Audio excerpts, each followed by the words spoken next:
What's up, guys? So today we're going to talk about Reddit stories. Apparently these are true. Don't know how much I believe that, but apparently these are true Reddit stories. We're going to dive right in. Some are lengthy, some are short. It's just a couple. Some I want to get on here, some I want to see if you guys like, and we're going to roll right into it and we're going to see what happens. So give me one sec.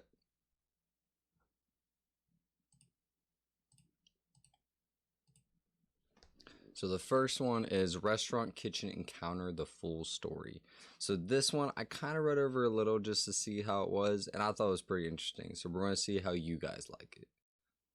At one point a few years back, I ended up working in a small, privately owned restaurant. It was set on a small main drag in a tiny historical community. The restaurant has definitely stood out amongst the locals and tourists due to its multicultural food variety. The restaurant serves everything from American to cuisine to Indian to Thai to French to Middle Eastern foods.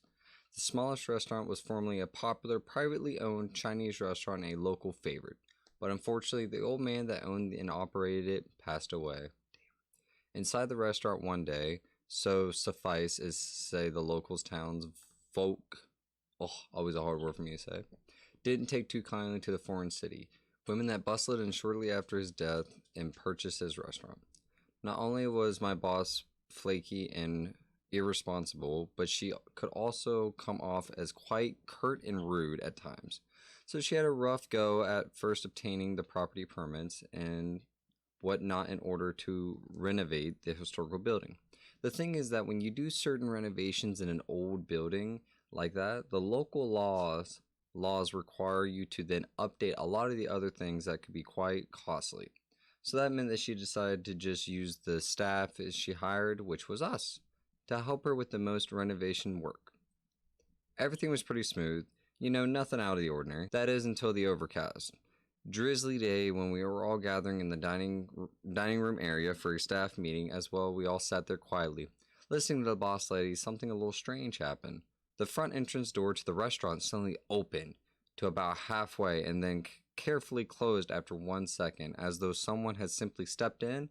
And of course, there was no one there, as the door was almost entirely glass and would have seen a person on the other side. We all looked at one another confused, but we just chopped it up to the breeze since the back door was open, though there was a set of closed kitchen doors in between. The second odd thing to happened to another employee. When she was there alone one night, according to her, just after she turned a corner passing a shelf with some tools on it, an empty cordless drill case went flying past her head.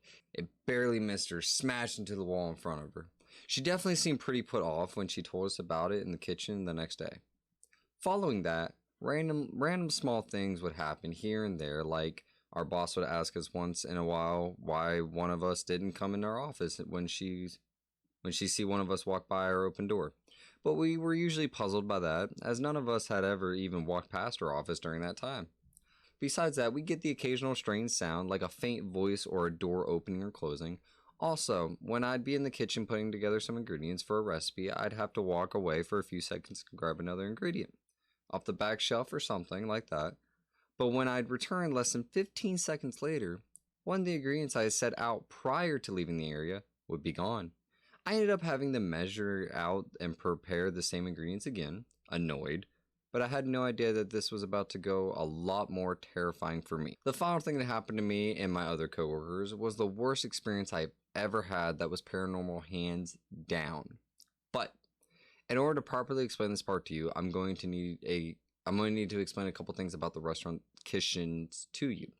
In a typical restaurant kitchen setup, you have a cook line. The cook line is literally that.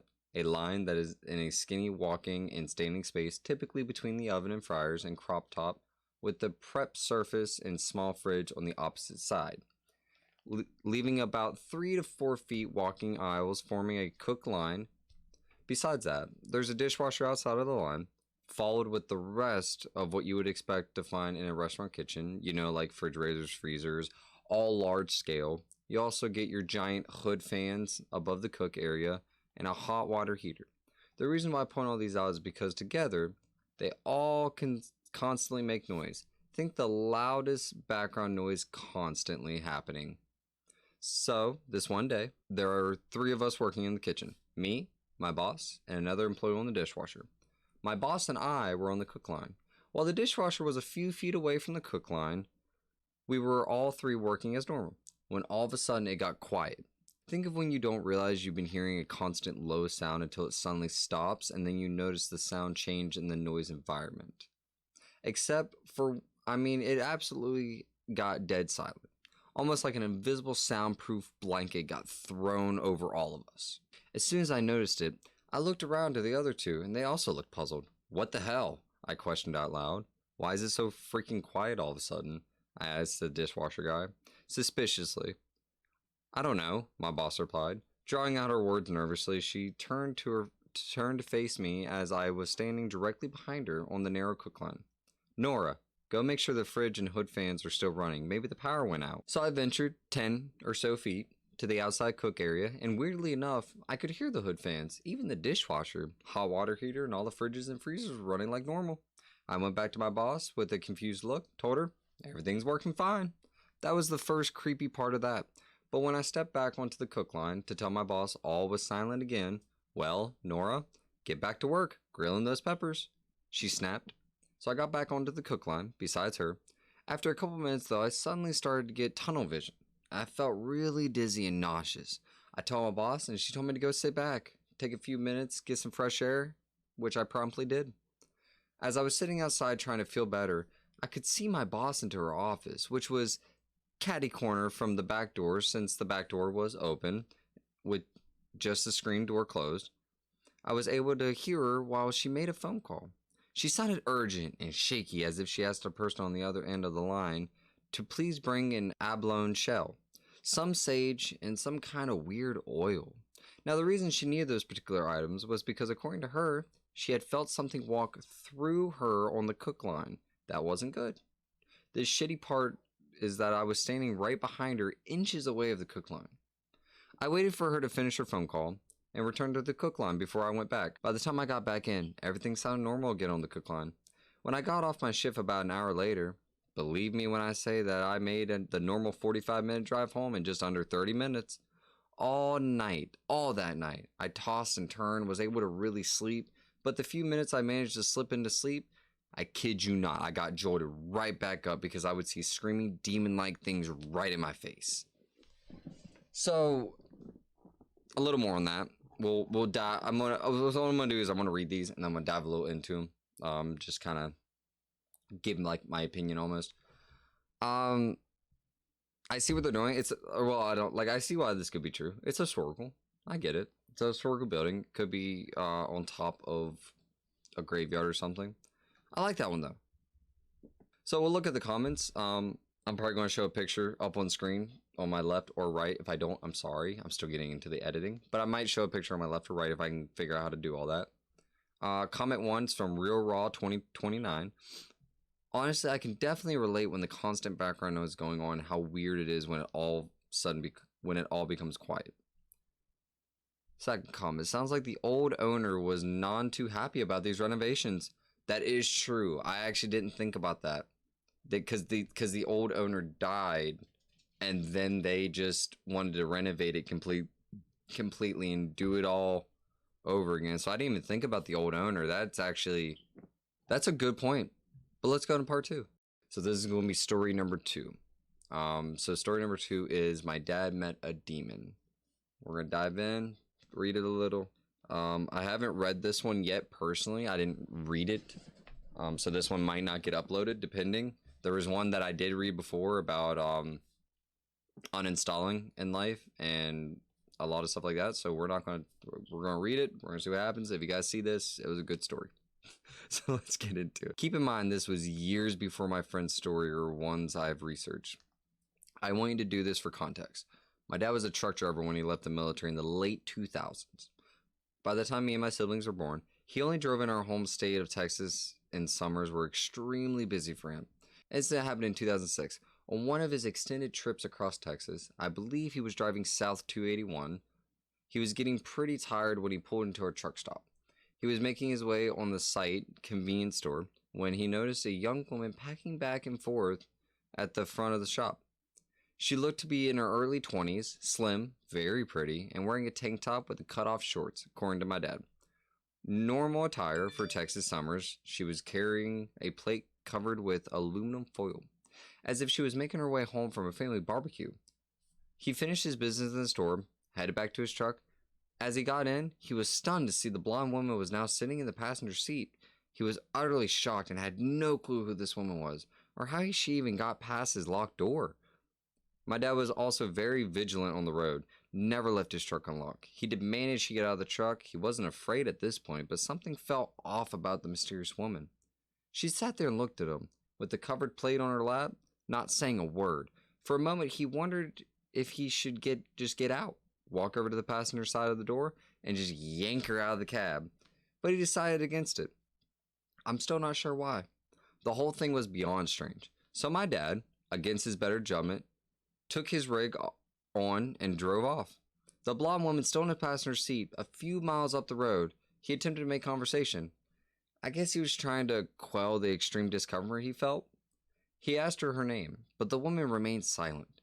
As he continued down the wow. As he continued down the highway, lustful thoughts began to creep into my dad's mind. I'm sure it had been a while since he had last seen my mother. Out of the royal Texas roads, who would find out? Just this one time. What could happen, right? My dad put his hands on her thigh, right above her knee. As soon as he touched her, the woman turned from the gorgeous young woman into some hellacious monster. Her face turned rugged. Her eyes were now pitch black. Her teeth turned into sharp fangs with long, unnatural tongue. The demonic figure let out a gurgle hiss, and from the plate she was holding came a bunch of slimy movements, as if they were a pile of wiggling worms beneath the foil. A putrid smell permeated the truck's cab, and my dad quickly turned his face from her and managed to bring the truck to a stop on the side of the road. As the truck came to a halt, my dad opened his door and jumped out of the truck. After taking a few moments to compose himself, and he allowed his breathing to return normal, he looked back to his truck. The demonic woman had vanished. He was now alone on the road. He started to pray, asking God to rebuke the evil spirit. He eventually got back in his truck and drove off. The woman did not return. However, it was a while before the lingering stench dissipated. When my dad got home from the trip, he recounted everything to my mother. He had been so scared that my mother would forgive him for his unfaithful indiscretion. He had seen a lot in his life, but nothing had ever frightened him like that before.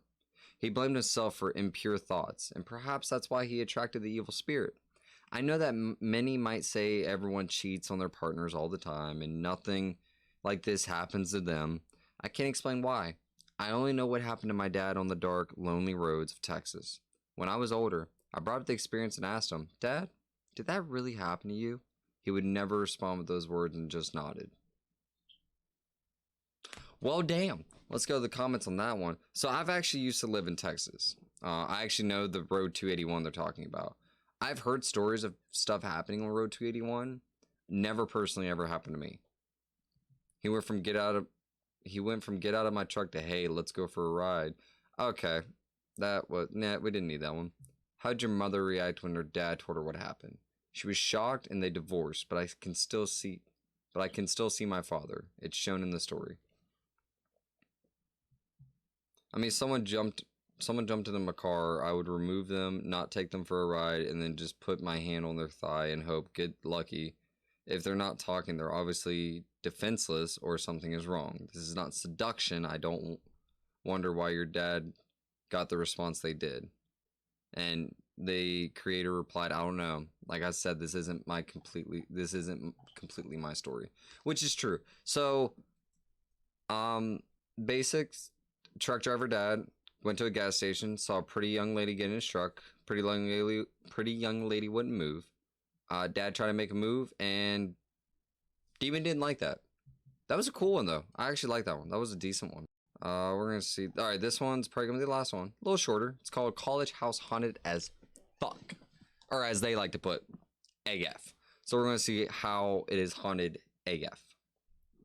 My old high school buds, Tom and Derek, had rented a house near the University of Maryland in College Park. They both ride their bikes to class and make art and jam on various instruments in their spare time. They had a jam room with guitar, bass, drums, and synchronizers. I would stay at their place and we would just chill and try to record something decent in the studio. I had this little tape recorder I bought from Radio Shack. Oh my God, bring Radio Shack back. We need Radio Shack back in this world. We need it back. I'm telling you, we need it. I brought it over, thinking we could record some of our jams and maybe even some paranormal activity. My friend Tom told me how weird stuff had been happening in his house. For example, they would see smoke just appear and disappear from suddenly nowhere. As with most college attendees, they would occasionally partake in the devil's lettuce. This smoky apparition didn't seem like the craziest thing to happen. So we decided to try out the recording for the spirit haunting. I did the classic, "Who's living here? Can you tell us your name?" But nothing came out of the recording other than myself. One night, me and Tom were jamming at the house by ourselves. Tom tells me he needs to go pick up his girlfriend in Virginia, about an hour away. So he leaves out the front door, and I stay alone, just playing the guitar. I hear Tom outside on the phone the whole time playing. 15 minutes go by, and I still hear him talking outside.